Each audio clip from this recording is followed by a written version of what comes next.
Hello, good evening, everyone. Thank you so much for joining us today for our gallery talk. We have the team behind Halal Metropolis here with us today. We have Razi Joffrey, who is a freelance artist / photographer. We have Sally Howell, a professor of history here at U of M Dearborn, and then we have Usman Khan, a professor of art at University of Michigan in Ann Arbor. Thank you all for joining us. Just going to jump right into it. We're going to have a small talk about the exhibit, how it started, and everything around that. So I think the first question that everyone wants to know is, what is the meaning of life?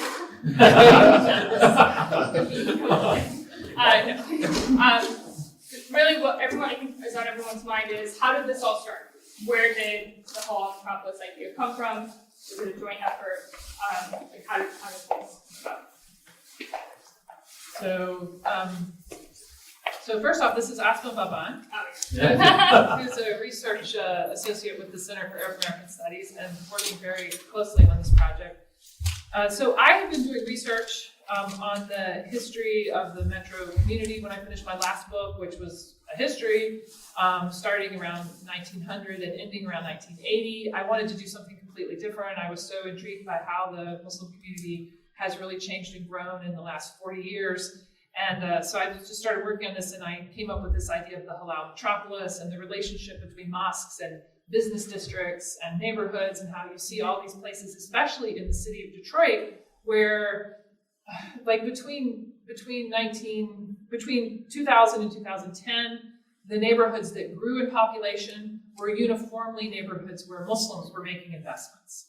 And between 2010 and 2020, I think we're going to see that that's also true, although there's all that investment that's taken place in the downtown and the midtown area. So that those aren't the only areas that are growing. But it was clear that Muslims are making investments in the city. They're on the outskirts of Hamtramck, on the outskirts of Dearborn, and neighborhoods like Warrendale. You see real population growth and investment being made. And it didn't seem that anybody was talking about it.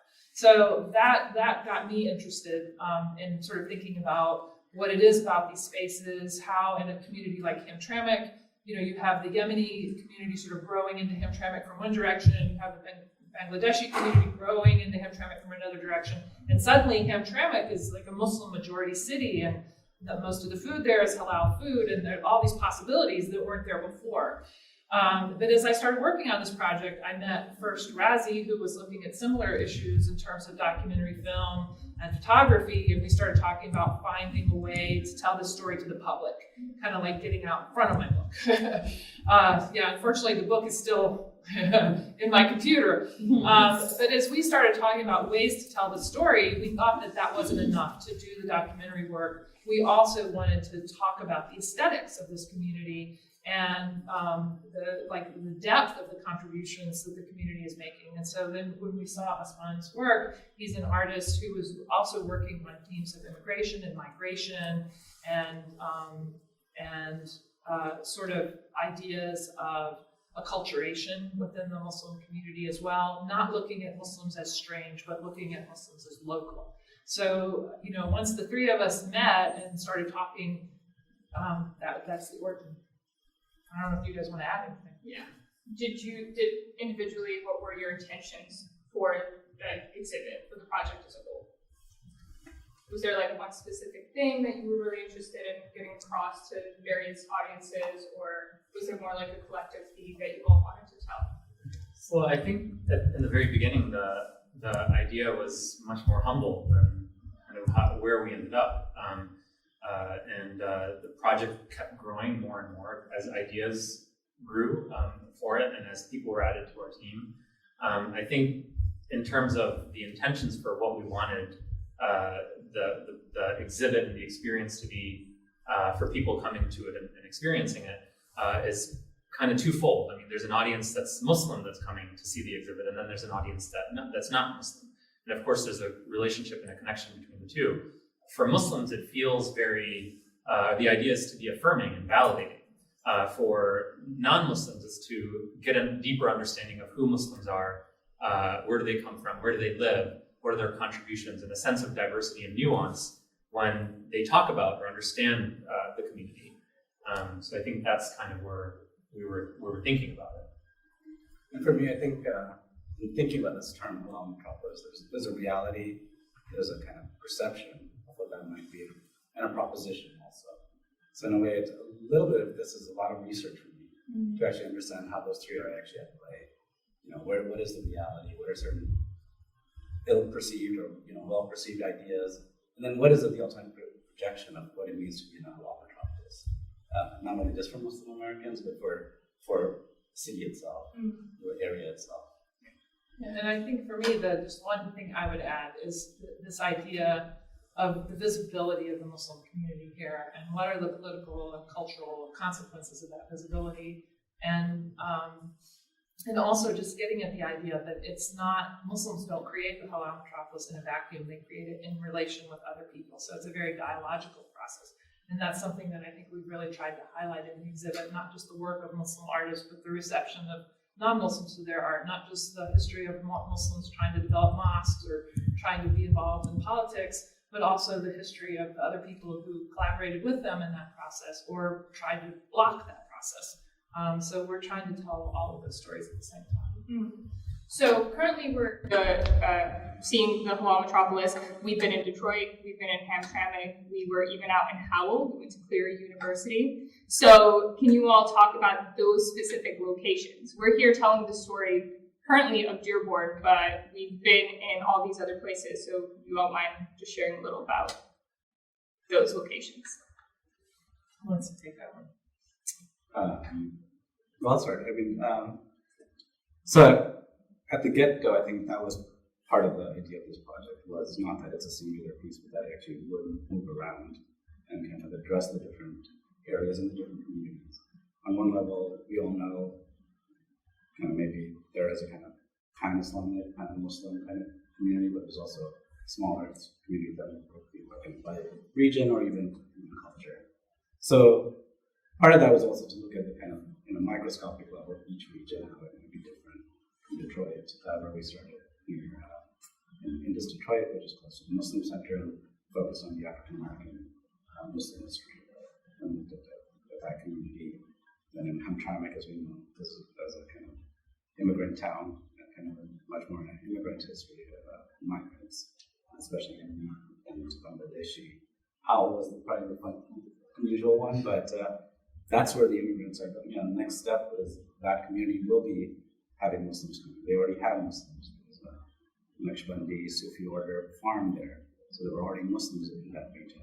So Muslims are already there, but this sort of idea that this is not part of everyone's community. We are part of everyone's community. And of course, Dearborn, which is our kind of mecca to Hamtramck's Medina. So I think it's important. Again, for me, a lot of it is it's research. This is a sort of a process of research where by looking at each community, we're learning so much more.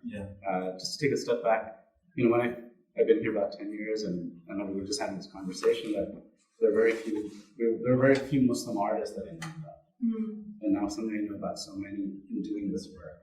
Our narratives are a little silent on certain stages.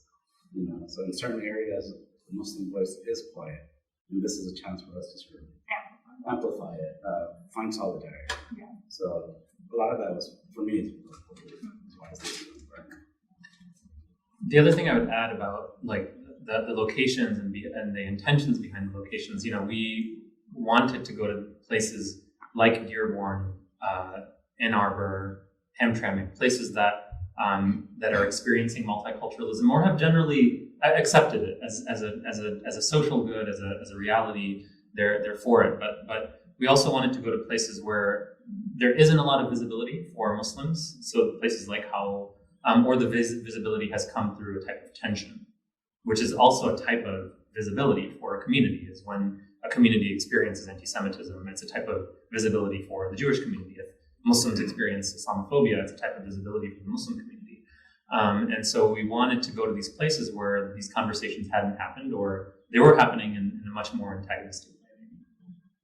So they each have their individual role to play in the formation of Halal Metropolis, and as a team, you all focused on little specific things for each location. And I just want to augment the idea of it being research. We're learning we're learning things every day.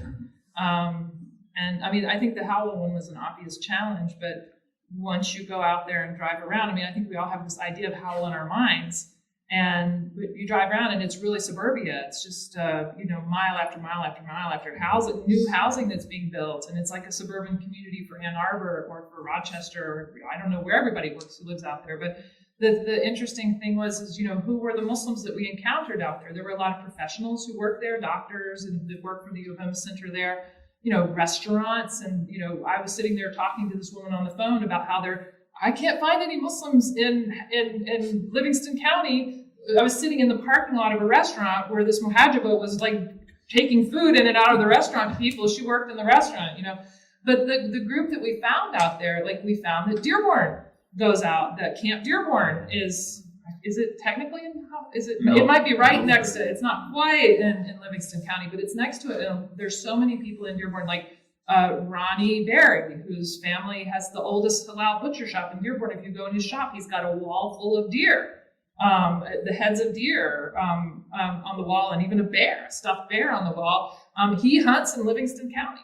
And then we also found that when we were looking for people who just sort of wanted to talk about the experience of being Muslim in Livingston County, one of the groups we found were converts to Islam who grew up in Livingston County.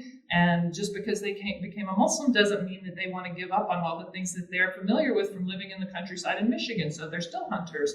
They're still horse riders. They're bow hunters and things like that. So we were also able to incorporate that in the show. So it's challenging our assumptions about what it means to be a Muslim in America too, I think. And I've even doing the Dearborn show, where it's like we feel like there's so much more we want to tell. Like, how do we stuff it all in, all the things we want to say about a community like Dearborn?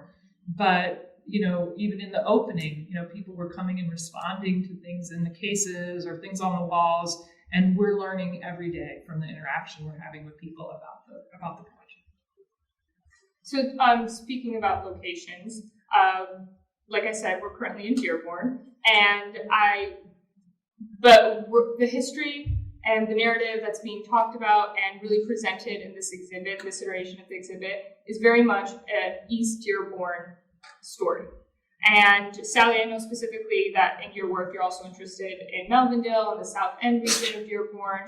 So can you explain what Greater Dearborn is to the audience, and then also how that plays a role in the Halal Metropolis? So yeah, I use the term Greater Dearborn, and I also use the term Greater Hamtramck. So I coined those terms. You have to cite me if you're going to use them. It's clear. I'll just give you like a little anecdote. So one of the people we were visiting in those pictures that Razi took of the garages, some of those garages were in East Dearborn, some of them were in Dearborn Heights. And we were talking to some people who live in Dearborn Heights. This was last year during Ramadan. And I was just saying, it's amazing all the Lebanese businesses that are opening on Ford Road in Dearborn Heights. You've got the bakeries, you've got, the restaurants, I couldn't even name all the businesses you have. The nut store, Hashem's, is out there now too, and there are all these innovative restaurants. I was just like, wow, what's happening? And he said, oh yeah, he goes, we can do everything we need right here. We don't have to ever cross Telegraph again. That's how local his community is. He doesn't have to cross Telegraph. He can consume everything he's familiar with, right? To me, I just died laughing. But yeah, the Arab community has clearly outgrown Dearborn. I mean, Dearborn is one of those cities, it's an immigrant enclave, or like an immigrant door. So the south end of Dearborn in particular is where new arrivals, before Dearborn was incorporated, right? It was an immigrant enclave, and the people who grew up in that neighborhood, when they got more successful, they moved on. The Italians, the Poles, they moved to other areas. And the Lebanese who have been here, the Palestinian community who've been here for a long time, they're following that success. They're going up. There's a social club called the 275 Club that is very proud of itself because they all live on the other side of 275, but they grew up in the South End, right?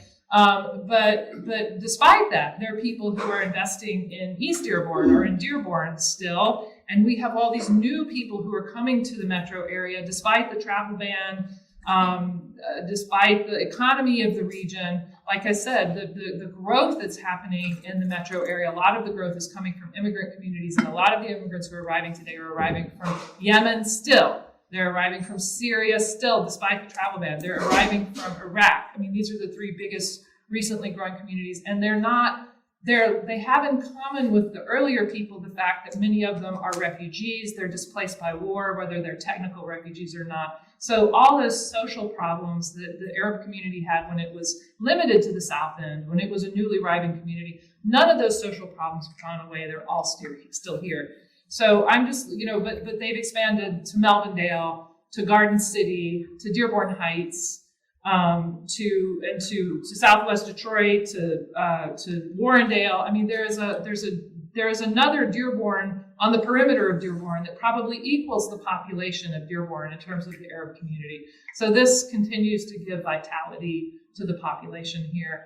And so that's all I mean. And in this show, I think the thing that we're documenting, like if you look at these signs behind us, right? A lot of these people are running for office in Dearborn, but a lot of them are running for office in other communities. Wayne, Michigan is where Al Haidous was mayor, in a city that doesn't really have a visible Arab Muslim presence at all. Rashida Tlaib does not represent Dearborn. She represents the Detroit, downriver community. More power to her. So we're trying to show that it's not just the demographics or the restaurant scene or anything like that. It's the political power of the community has also transcended Dearborn. So we're trying to call attention to that. And then finally, if you look at some of the pictures that we have of the community, like I'm looking right here at a picture of Suhoor Fest. Suhoor Fest is in Dearborn Heights. If any of you went to Suhoor Fest, it's a festival that takes place now during Ramadan. It happens every weekend. It happens from 11 p.m. until 3 in the morning. And if you go, often later, if you go on a weekend, you might see 10,000 people there. Those 10,000 people aren't just coming from Dearborn. They're coming from Canton. They're coming from Novi. They're coming from West Bloomfield. They're coming. Dearborn is a center. It's got a dynamism, and that Dearborn Heights in that case. I tell people commonly that it's the only place where you could be at like 1 in with 10,000 young people and they're all sober. Wow. So something pretty miraculous is happening. But to me, this is I think that the culture of Dearborn, the exuberant culture of Dearborn, the restaurants, the food, the consumerism, the politics, things like the garage culture, the hangout spaces that people have in those garages, those aren't contained in Dearborn anymore. They're really out there in the metro area. And so by telling the story and helping people understand them a little bit, we're hoping that people understand their neighbors a little better. But again, I see this greater Dearborn as when we talk about the past, the present, the future. It's kind of the future. And I think just on that last note is this constant push and pull of vernacular culture. On one level we see now homeless being part of the American landscape, but guess what? Now we have crescent trees being built, which is still very, honestly, is not a very Muslim tradition, but you can see in 10 years that will become one of our traditions, very much like the Christmas tree was adopted from the pagan tradition. But it's kind of exciting. There's a time now that we can actually see where the homeland is now shifting to home for a lot of immigrants and stuff, and there's a new genesis, a synthesis of culture being developed. The restaurant world is interesting, and there's a lot of historic, and they're kind of, you can see the rest of the menu. But then there's these new restaurants that are not cooking Lebanese food. Yeah. It's barbecue and The Nashville Hots. Nashville Hots, right? And they are halal food as well. Mexican food. Mexican food. So I think that's actually very exciting to sort of reflect on and sort of understand, and also be critical. As an artist, you're sort of also critical of certain sort of vernaculars that are coming about and being able to sort of reflect on them as well. The only other thing I would add to that, just building on what you're saying, is all of this stuff is cultural production from within the Muslim community, but there's this other Halal Metropolis that's a part of the Halal Metropolis, which is through the work of non-Muslim businesses and organizations. And I always use this example of, if you were to go to Whole Food, Meijer, Kroger during Ramadan, you would see signage all over the store marketing towards the Muslim community. Target now has Eid gift cards. And so they are now participating in the halal marketplace, which is a part of the Halal Metropolis. And there are many restaurants in the area that are serving halal food, but those restaurants are not owned by Muslims. They're simply creating this accommodation. Now, maybe a cynical approach would be to think of it as like, well, they don't really care about Muslims, they care about making money. I would argue that they care about both. They're trying to serve the community that they're in, and of course, they're also trying to make money as well. But it's beyond the Muslim community in terms of this cultural production. It's happening outside of it as well. So to sort of wrap up all your thoughts here, we talked a lot about the past, and we're talking about the current present, which is what this exhibit is. We get to see what the current imagination of Dearborn looks like with that, how it presents itself, what it means. But I'm curious to hear what you all think the future for the Muslims of Dearborn holds, but also maybe Islam in the greater context of this country holds. What do you all see happening there? How do you think that this will change or maybe be reshaped? So, go ahead. I just want to point out the Vietnam's piece, for example, which is a kind of a calligraphic work, but it's actually it's mixing. It's a hybridization of both Arabic and English, and it's the word min ana, like who am I? But in a way that is that the future, the hybridity as a kind of potential, and that's where I think a lot of the artists are also coming in and pointing out stuff that potential futures, potential imaginaries of what it could be. It's hybridity or future, where everyone also knows Arabic, also knows English, kind of how maybe the Latinx community is, where in America Spanish is Spanish, right? Is that pointing to potential future? Do you want to say? I mean, I can't speak. I mean, but one thing that we want to do with the project when we're finished with our circulation of the Metro community is we're trying to think about ways for the project to become a national project. And I don't think that we want to take this installation about Dearborn or even the larger installation about the metro area as a whole. I don't think we want to take it and travel it around the country. I think what we're talking about doing now is doing sort of an exhibition guide, and more than a guide to the exhibition itself, it's a guide to the process. Like, okay, this is what helped us see this community as a halal metropolis. Here's a toolkit for you to see your community as a halal metropolis. So we kind of started off with the premise that Detroit is the halal metropolis in America.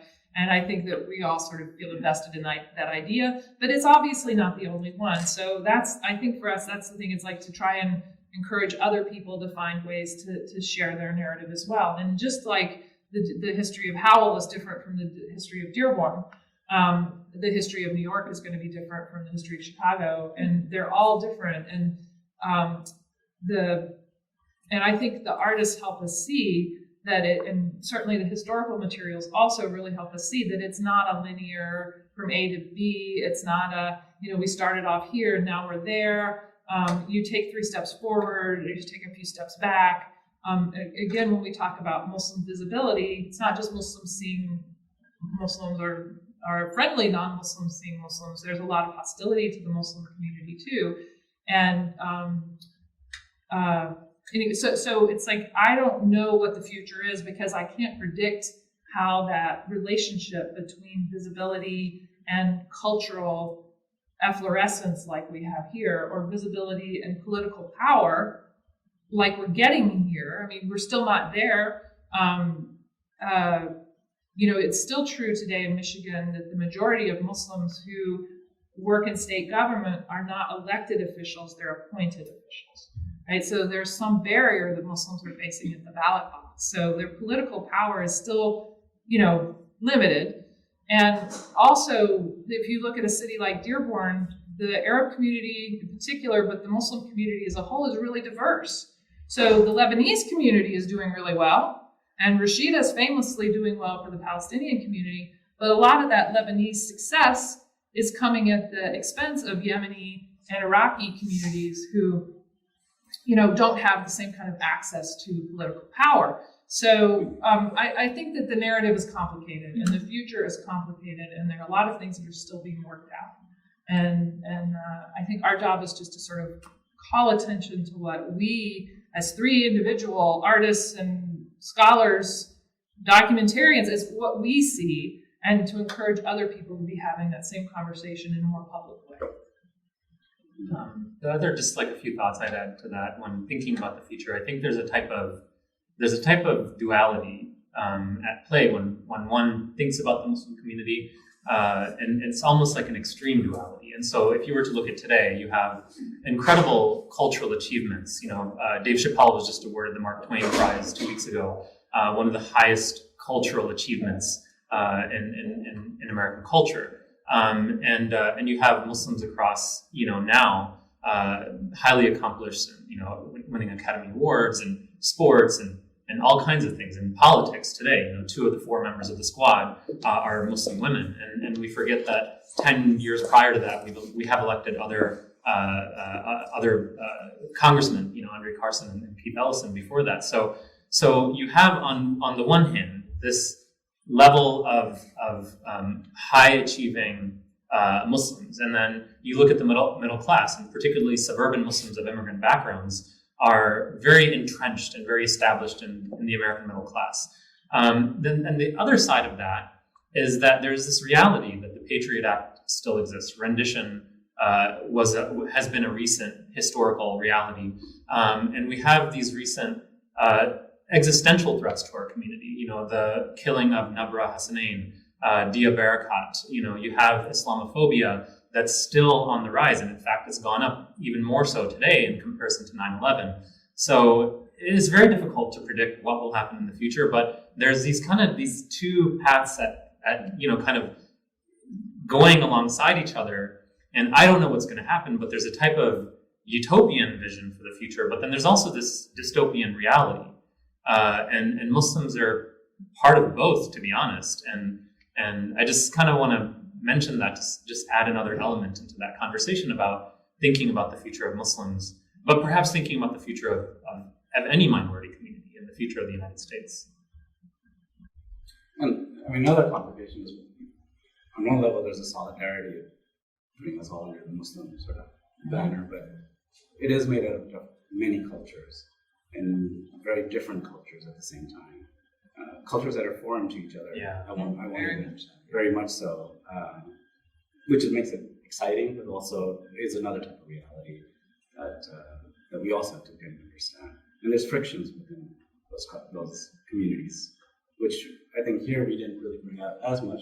They're subtly here. We were worried about putting Ramadan too close to Ashura. For example. That was a big conflict, or that took us a long time to figure out where to put. Because we were doing holidays, you can't put Ashura and Ramadan right next to each other. That was, they're One's real. a holiday, one's a commemoration of something very heavy.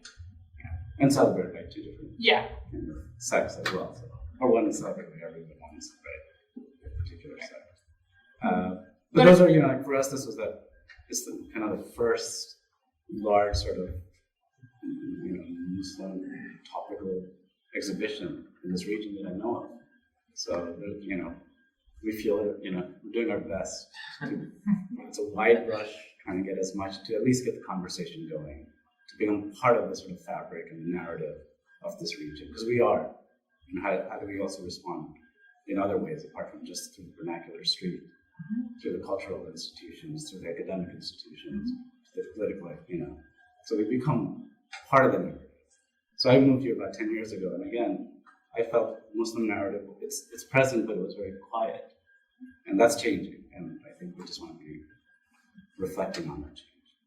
And I think that's one of the many successes of Metropolis, is that it very much is dismantling the singular narrative that people have of Islam, and specifically a place like Dearborn. People, on the news, you hear called Dearbornistan, the no-go zone on Fox News, things like that. But what this does is bring that visibility for a lot of artists who, much like yourself and Razi, and even scholars like Sally, who study all of this, that is very much unknown, and it is, hidden, but it's there, it's present, and you all really did bring a voice to that specific community, and then much larger, and then to the larger Muslim community as a whole. So as a Muslim, personally, I thank you all for that.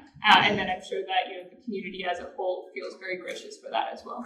So That's all the questions that I have. So I'm going to open it up. If anyone has any questions, please ask away. Yes. I'm intrigued by the garage culture because when I first moved to this area from Texas, there is a garage culture among the people in Northville who are the non-Muslims in which they work on their cars. And it's probably a gathering place for many of the guys to get together and do that thing. So it's intriguing to me to see that there's a different garage culture. And I'm wondering if that there's, I mean, is there a car linkage there, or maybe there isn't? Because I noticed that it was, I guess there was some sort of law passed in Dearborn. So my question is well, probably two or threefold, is where does it come from? Does it come from, why is it at the garage? Why isn't it in the living room? I mean, is the idea of openness, and does it come from a cultural connection from another place?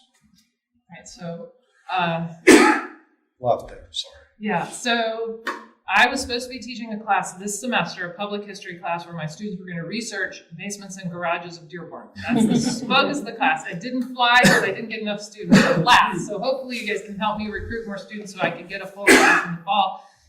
So I have not, so as a historian, I don't want to answer your question because I haven't done the research. I don't know the answer, but I'm going to speculate here because we've talked to a lot of people about this. So first off, on average, Arab Americans have much larger families than non-Arab Americans. And although historically they're moving into houses in like East Dearborn that Polish families and Italian families that were also very large used to live in, there's something about the extended family and the gregariousness of the Arab household and how your house is sort of always open to visitors and stuff like that. So people very quickly started using their basements to be the main room of the house people socialized in, because a basement is a big room. In East Dearborn, in the neighborhoods in East Dearborn, the rooms are kind of small and tight, and they're like little dining rooms, and the living room maybe isn't that big, and the tiny little kitchens that you can barely move in.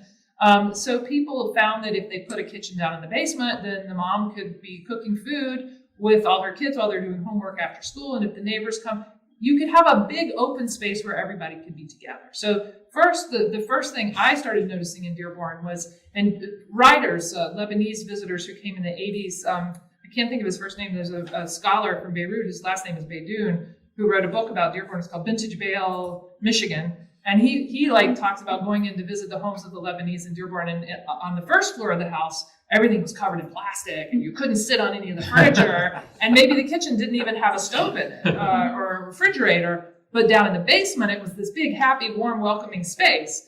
I started noticing that. But you also have in Dearborn a culture where people like to socialize with the nargila or the hookah. Right? So you're not going to smoke inside the house. So people started smoking maybe in their garages. The garage was kind of also a big open space. You could have people come. I know a former firefighter at Dearborn used to always say that he said if people would call him up and say, my neighbor's garage is on fire, he would say, do Lebanese live there? And if they said yes, he was like, don't worry about it.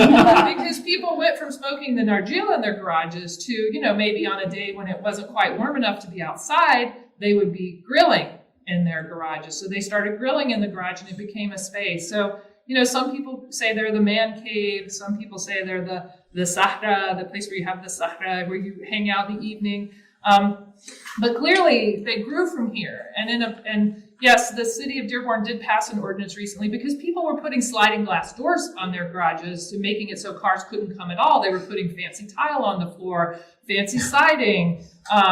A few years ago, there was a flood in Dearborn, and people were filing claims for like $80,000 because their basements were flooded because they had fancy Gin air stoves and they had the best equipment in their basements, and that got flooded. And the mayor was like, we can't meet all these claims. It's your basement, it's supposed to be for storage, your athletic equipment, But anyway, so the city passed an ordinance because if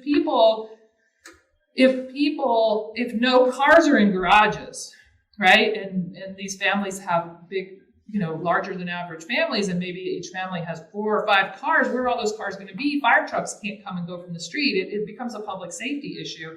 So, and also technically the garages aren't built, they're not inspected, they don't have, they can't meet fire codes, they're not meant to be cook pen.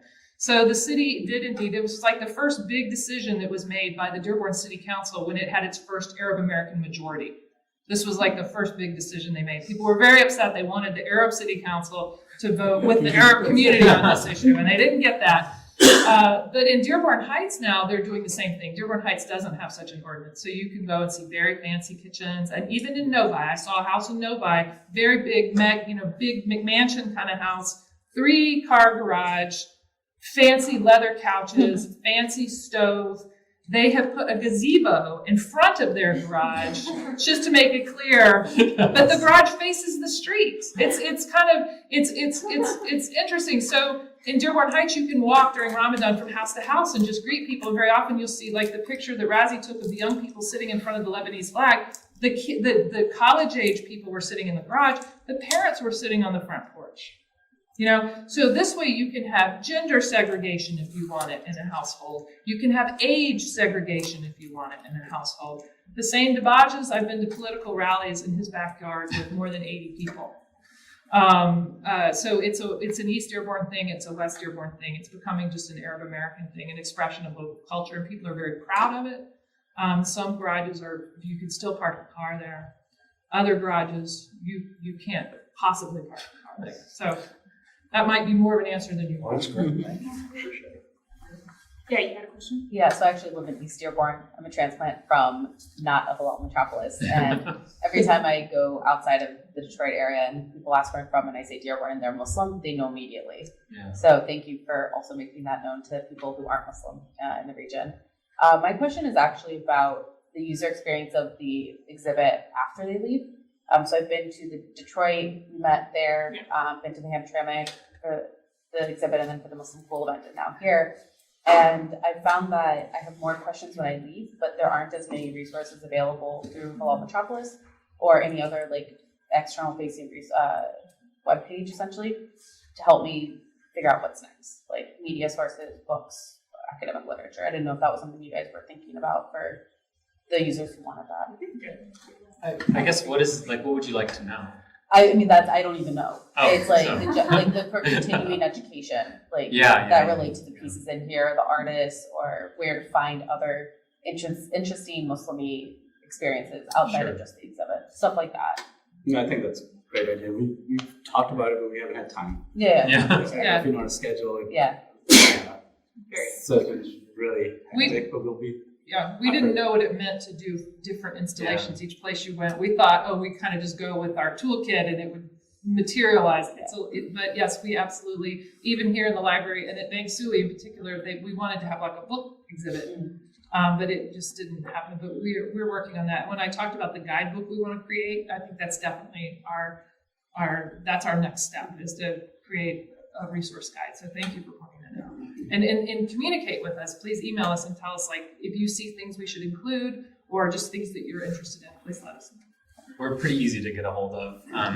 The other thing I'll add to it is we have been discussing amongst ourselves that there is a great value in creating a toolkit so that communities outside of Southeast Michigan and Metro Detroit can do this in their communities. I mean, Philadelphia is a halal metropolis. Chicago is a halal metropolis. Brooklyn is a halal. Harlem is a halal metropolis. And so it's in a way this is a very unique one, and in many ways where kind of the halal metropolis was launched. But there are places like this all over the country, and so there's a great value in creating a consolidated toolkit for people to do this on their own wherever they go. Just in terms of the exhibit itself, But then in terms of the ideas and the intellectual capital, Sally is writing a book that will hopefully come out in the next few years, But so there are things that are being produced and ideas that are being brainstormed for how to create some of these artifacts. And if you want the history, I do have a book called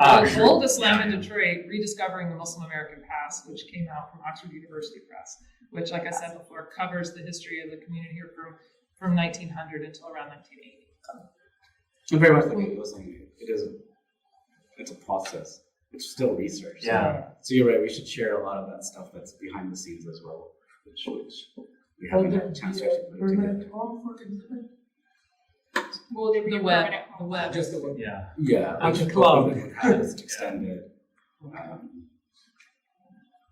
Unless you want to build a museum for Yeah. us to put it in In there. my garage. In your garage. But also, this is very kind of timely. You know, in 10 years, Yeah, this will this be, is all historic. Yeah. Maybe. But timely, like Amulet was just announced Yeah. while we were even Yeah. didn't exist Mhm. before Yep. we started the. This is the new superhero who's From Dearborn. from Dearborn. Yeah. Lebanese American. So you know, we try to react to the present and what's going on. I had a question about the curation. So, talking about the artists that you pick, there's a lot of information, there's a lot about Muslims out there. How do you decide which artist, what it is that you want to tell and how to present that, especially because not every iteration of the exhibit looks the same. So how do you all make that collective decision? Well, I think there's like a quick backstory, and then Usman can talk more about the curation. But I think when we sort of landed at this idea that this is going to be a bigger exhibit and a group exhibit, we sort of peripherally knew that there were these artists out there. Some of them quite accomplished, like people like Adnan, and then some more emerging. And so we started collecting, names and profiles, and we started having meetings. I think at the end of 2018 was our first gathering of Muslim artists. Concurrently, there is a national organization called Gathering All Muslim Artists, GAMA. And they had started 2 chapters at that point, one in New York, one in Oakland. And they were interested in starting a chapter in Detroit. And the people that they had contacted were people that we were already friends with. And so simultaneously, this was happening. So we scheduled, I think, our first meeting in December of 2018 to present Halal Metropolis and to present the opportunity for the call for submissions that Usman had created. And so towards the end of that, we realized that this was happening at the same time, and those artists reached out to us like, hey, we're starting a GAMA chapter. And we did not want to run an artist guild or a collective. We were busy planning this exhibit and working on personal projects, and so that's when this sort of organization formed, and we kind of handed the responsibility of organizing meetings to them. But the benefit was that we had immediately had this list of 75, 80 artists that now GAMA was kind of organizing, and that's where a lot of the artists came from, were some of these early meetings and discussions. And so then we were able to have a list of artists and their work, and we could get their backgrounds, and then Usman was able to sort of curate what we have now for each show. So I think there's like 2 big lenses we try to approach everything with, which is one, past, present, future, of what will be our calling of Halal Metropolis, and then fact, fiction, and imaginaries. And through those 2 lenses, try to make sense of it. How did it look in the past? What does it look in the present? What fictions are created by the FBI when they have a report which is real, but it's a fiction of sorts, and how does that play with the kind of archival, which is about truth, and so all of this stuff sort of is unfortunately we can't read everything in those documents, but if we could, and those are the things maybe we should post so people can look in and understand how kind of narratives are created. Some are real, some are fictionalized, some are dreamt. some are redacted. Some are redacted. Those were the 2 kind of lenses we try to just apply to each place. And then, of course, space itself dictates a lot. Very limiting. Very limiting, or amplifying. Each space has been different. A lot of the early ones, we had to do a lot of the preparatory work. Here, we're grateful for Stamlos and Stamlos staff for having this beautiful space for us. So again, that dictates a lot as well. Just the kind of architecture of space and where we can arrange things and how much we can put in. There's always room to put in more, or in our heads, right? Yeah. We have to edit a We lot. have to edit so much, and it's so funny how these vitrines fill up. Oh yeah. Yeah. You're like, oh my god, another vitrin! It's filled up. to take out, just to get stuff. Yeah, and where possible, the only thing I would add is to think about, when we were in this really trying to focus on the African American story in Hamtramck, trying to focus more on the multicultural, recently arrived immigrant story. Here in Dearborn, trying to focus a little more on the Arab American story. So where we can find artists who fit into those the narratives of those specific spaces, we definitely want to highlight those people in particular. And also play with sort of, who's very kind of traditional artists, and a lot of us are kind of MFA'd, so we have a kind of certain sense of what contemporary art looks like, but not to forget our own traditions and how do they also sort of work in even the certain aesthetics of the gilded, that's in her work and Adnan's work or in Keisha's work. And so not to forget, like, is there a different aesthetic that might be emerging also within the Muslim artists? So that's something also we try to keep juggling with. Did you have a question? Yeah. You kind of talked about how a lot of these places, like in Dearborn or Hamtramck, used to be like Italian or Polish or Hungarian kind of communities, but as they kind of achieved success, they moved out to the suburbs, and now you see that in the same way here. But why do you think for like a Halal Metropolis that hasn't resulted in the same way that it did with those communities moving out, which led to like vacancy in Hamtramck? Why do you think that has been different in this time, in this kind of iteration of the immigrant experience? And do you think maybe that is actually something that may happen 20, 30 years down the road from now?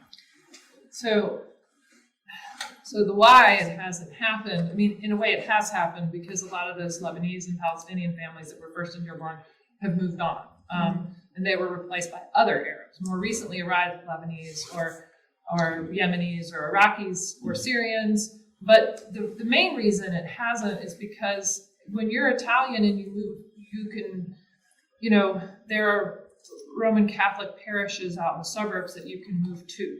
If you're Protestant, there are Protestant churches everywhere you can move to. Yeah, people do move their churches with them eventually. But for the Muslim community, if you look at what happened in the 1960s when the immigration laws changed and new immigration started, people were attracted to Dearborn really for one reason. There were mosques here.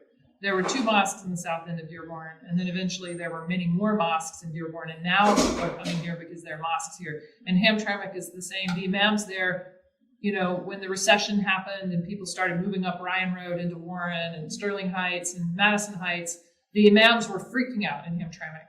One person said, George Bush killed my mosque. And he was not talking about spies and surveillance, the things my mind went, something happened. No, he meant that the recession had created an opening for his community out in the suburbs where they hadn't been before. Eventually, he bought mosques in the suburbs. So when they make donations, they're supporting the mosque he's building out there, and they're still supporting the home congregation in Hamtramck. This same imam is working really hard to buy up when homes are foreclosed in his neighborhood. He tries to keep them out of foreclosure, tries to buy those houses and renovate them and put new Bangladeshi families in. I mean, there's activism in Hamtramck to help keep that a healthy community. And then once you get this marketplace, right? So with the mosque, suddenly you have halal butchers, you have grocery stores that have great food, you have restaurants, you have travel agencies and cell phone companies and hijab stores selling Islamic fashion, and now we have stores selling Yemeni furniture. People are manufacturing furniture in Michigan. They are today. It's not the steel case and those mid-century designers that Michigan's famous for. It's Yemeni designers who are bringing Yemeni furniture here. Made in Michigan. So there's a culture that goes with it, and it's possible because these places tend to be affordable, especially Hamtramck in that area. And certainly if you look at greater Dearborn, as opposed to just Dearborn itself, there's a lot of affordability on the margins of Dearborn. So they're affordable. There's some synergy there. All of these things are sustaining it. And then there are also people who are investing in sustaining it.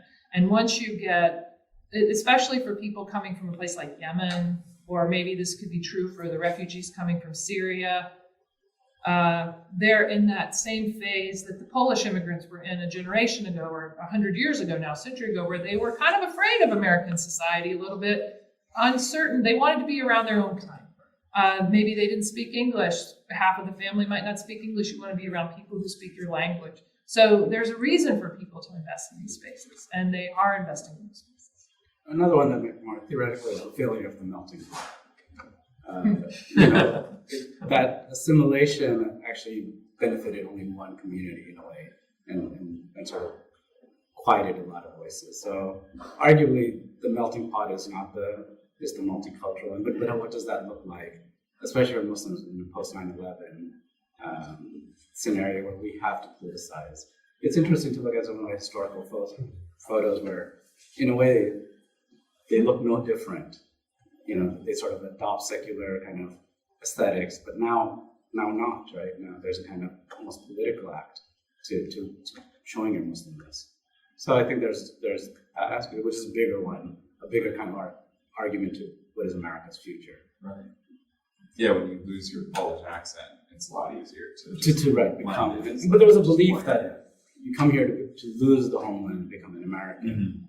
Mm-hmm. But America didn't treat everyone who came to it the same way. So. Right. You have a question? Yeah, I mean, sorry, I came in late, so you may have discussed this already, so we can talk after or something if you have. But when you say toolkit, talking about making an iterative exhibition, I'm a curator and I think about this and I wonder what you mean would be part of that toolkit.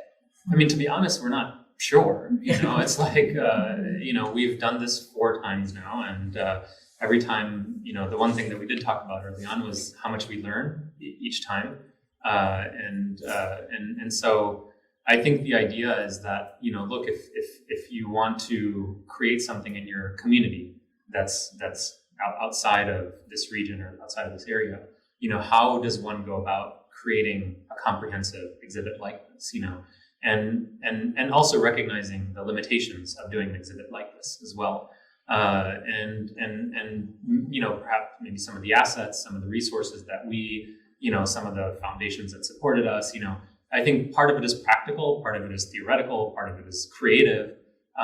That's what would go into it, but we don't actually know right now. It's just something we just started talking about. But I think the thing that we recognize is that there is a tremendous value in doing something like this. Yeah. And this is part of it. The public programming is actually very much part of this project. We're recording it for a reason. Even in our grants, it was actually a very strong part of making sure there's public programming, giving the community voice in other ways as well. So. And I think that we might come to you and ask you to critique what we do, or ask you for your suggestions when we get to that stage. I think for me, it's been a lot of, and when we go back and look at how we got started as a team and what we were thinking about, we really were looking at what is it that makes Muslims visible, and thinking about the 2 audiences, other Muslims and then non-Muslims. And so, like, if you look at Razi's portraiture, a lot of these photos were taken on Eid. These families don't necessarily dress this way every day when they go to school or work, you know, but here they're coming and they're celebrating a holiday and they're wearing their Muslimness in a distinctive way because of the holiday. So that was it wasn't low-hanging fruit because it was actually hard to set these shots up, but that was kind of an obvious way where the Muslim community is talking to itself and reinforcing itself. But then there are other places where that's less true. And so we've been trying to think about what is it that makes Muslims visible and what are the consequences of that visibility always. So I think that would be the first thing I would put in the toolkit. Like, what makes your community visible? What is it? What are the things that you're maybe known for amongst yourselves? What are the things that you're known for amongst your neighbors? You know, and I would say start there and try and tell that story first. Yeah, there's, you know, the thing that, and one of the things I was alluding to, the community partnerships. We couldn't have done these exhibits without the support and the participation and the collaboration with the spaces and organizations that we have worked with. You know, here, you know, the campus community, the gallery, you know, and the other places. For instance, in Hamtramck, we work with the community mixed use space. It's used for all kinds of things, you know, and so, you know, when we work with someone, we try to become partners with them. And I think there's something important and notable to be said about that, of when you work with the community, because not every space is a museum, and not every museum is the same, and not every space has the same resources, and so often, like Usman was mentioning, in the first 3, we were doing a lot of construction, a lot of building, even building, I hate to use the term, but walls, for exhibit space,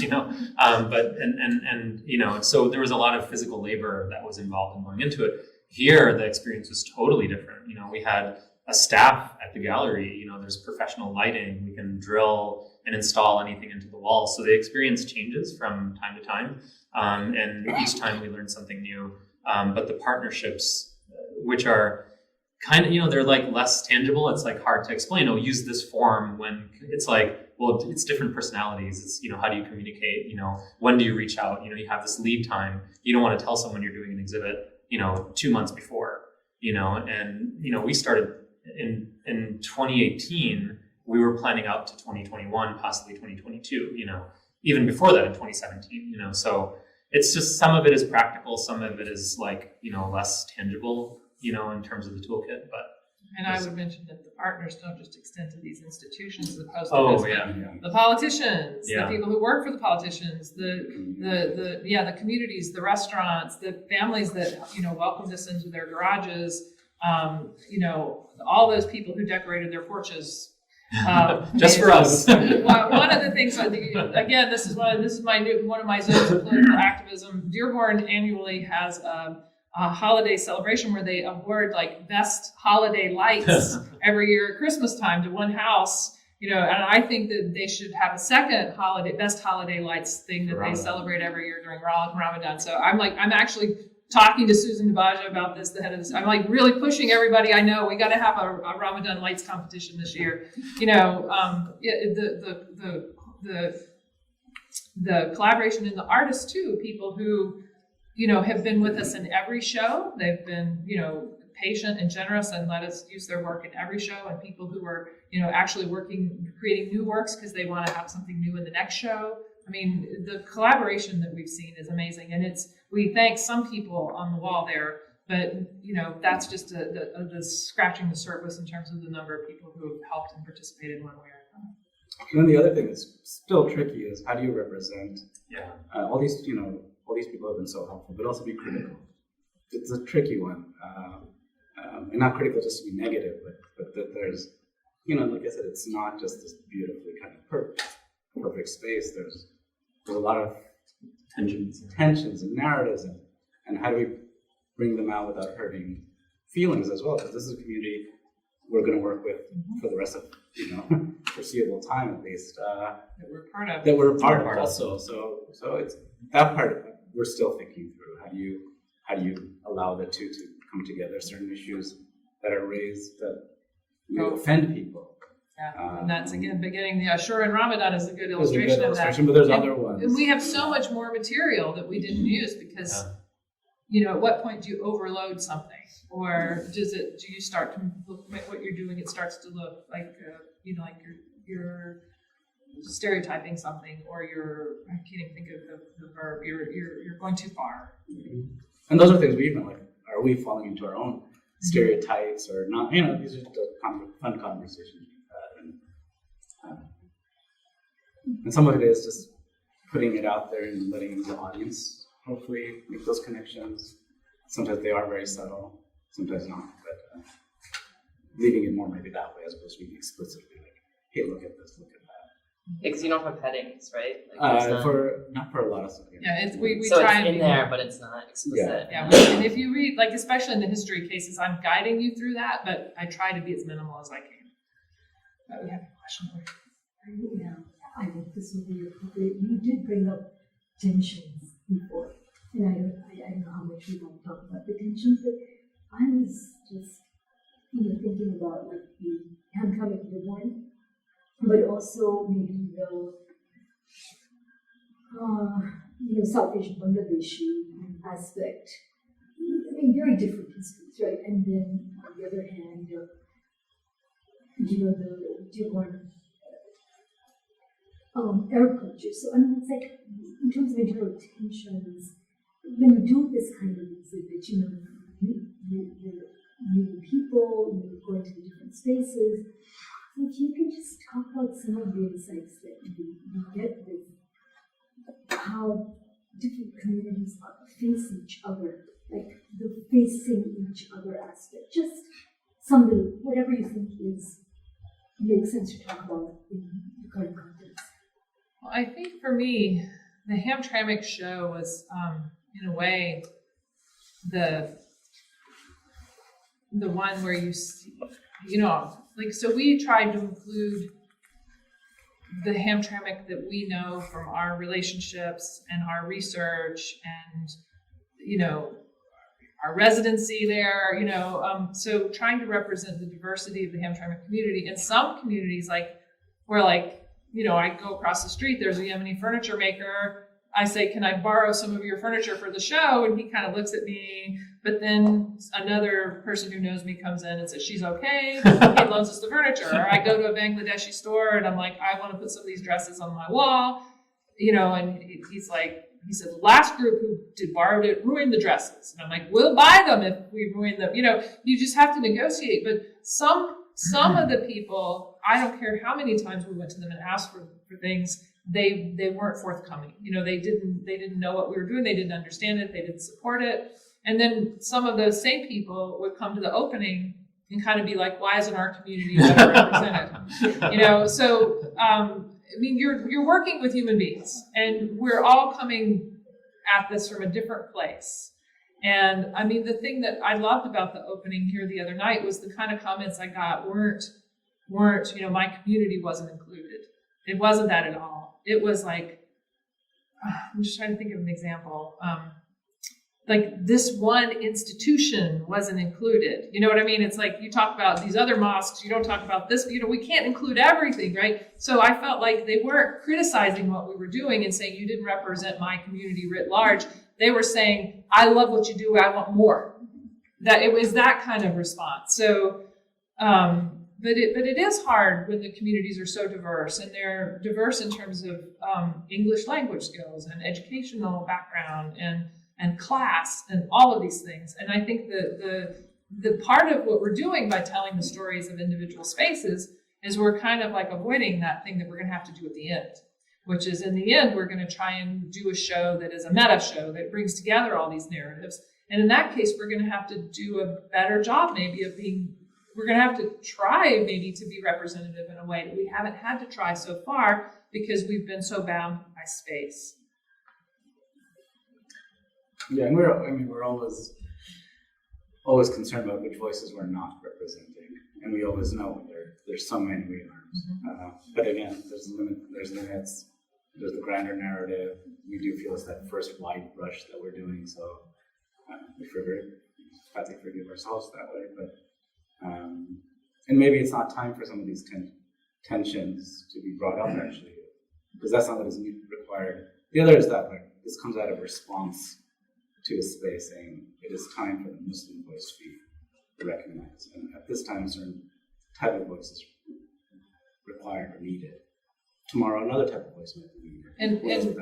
And it's the exception that I'm up here speaking as a non-Muslim. It just happens that I'm a curator of the show. But if you come to our events that we're having, our gallery talks, there are Muslim artists and Muslim creators talking about their community. And in those events, and the ones in Hamtramck in particular, where we had several events, those were very controversial. People were sort of taking each other on, and they were being very honest about controversies and conflicts. And, so I think we don't have the kind of hubris to where we think we have the narrative. That's one of the things we're doing is inviting, and I've been saying this to my students and to my colleagues, please bring your classes, have your student group meet here, bring your Sunday school class from your church or your mosque, bring people here, have your own conversation in this gallery. We very much want that to happen. And we've set up a few of these, as many as we can do as people who also teach and do all the other things we do. But we really want to encourage people to attend the conversations like you're doing tonight. And we appreciate your being here. But also, if you have conversations that you want to generate in this space, talk to us and we'll try and make it happen. The only other thing I would add to that is, the question that you're asking it's a big question, like with a capital B. And the way that the communities look at each other is complicated with when you consider all of the different sort of lenses, and so there's the lens of class, race, gender, all of these things, geography, as well. And so there are huge divides between the Muslim community in terms of you have suburban Muslims of immigrant backgrounds who might be 2 or 3 generations in, and then Muslims of urban America. And often these communities have diverging aims, goals, aspirations for what they want. Everything from economic and social justice on the one side to affluence, prosperity, and social acceptance on the other side. And in a way, I don't know if Islam is important enough or big enough to blend those two worlds. Certainly there's an ethic around it. This is the Prophet Muhammad's last sermon. In fact, he could have talked about anything he wanted to, but he left on this issue of class and race, And so the call is there for Muslims to really have, and this was Malcolm X's, mission. This was his great epiphany, to build on this mission. But sadly, it was unrealized, it was unfulfilled, and we're living with that reality today. So it's a big and complicated behemoth of a question, and I think it goes, of course, it goes without saying, but it goes beyond the context of this exhibit. We're doing the best that we can to represent these communities, to get them all in the same room. That's it's a big task. Yeah. And one thing we did stay away from was kind of the actual spirituality of Islam itself. I mean, it's maybe reflected. It's peppered in here. It's peppered, but not as a kind of voice, again, because it's such a diverse idea. And again, we believe in all of its pluralness. So that's something else. Do we have any more questions? Okay, please let's give a round of applause to Thank you so much, everyone, for coming. I just do want to put out 2 things out there. One, we have a guest book that we would love for you all to put your comments in. If you take a look around the exhibit, even if you just want to make a comment about the talk, please do that, because we love to collect, everyone's thoughts on this. It helps us know how to better present the next exhibits, and also just gives us talking points amongst ourselves of what is this exhibit doing? What are people saying?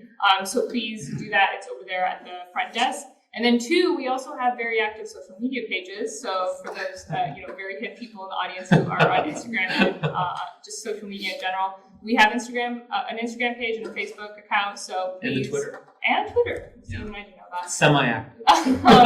So please follow us. You get to see some cool behind the scenes stuff of us putting up the exhibit, and then also we live stream our talks. We keep people updated about when our gallery talks are, when our events are happening.